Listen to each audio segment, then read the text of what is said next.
Thank you. I've just put a summary of the tax rates on the next slide. Corporate tax rate in South Africa is 28%. The tax rates in Mauritius are 15% for a company. Where there are authorized companies, the tax is exempt.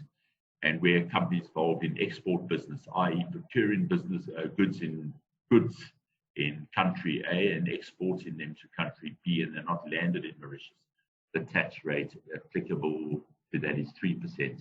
We have numerous double taxation agreements that would reduce the dividends tax that would be payable in a foreign country where a Mauritian tax resident has an investment.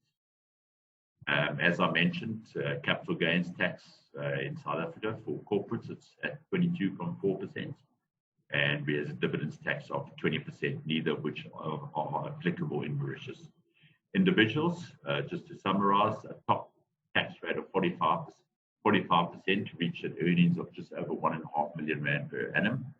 We have a tax rate of 10%, 15%, and the solidarity levy subject to an overall limit of 10% of taxable income.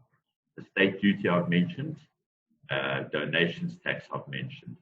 And then from a trust point of view, a Cyprian trust is subject to income tax at 45%, subject to capital gains tax of 36%. You can distribute that gain out to beneficiaries. That's not the topic of this webinar. And then from a Mauritian point of view, if you have a domestic trust, that's taxed at 15% with no application of the solidarity levy. If the beneficiaries of the trust are not Mauritian residents and it hasn't been established by a Mauritian resident, that trust is exempt from tax. And of course, there are no capital gains tax in Mauritius, so it's also applicable to the non-resident trusts.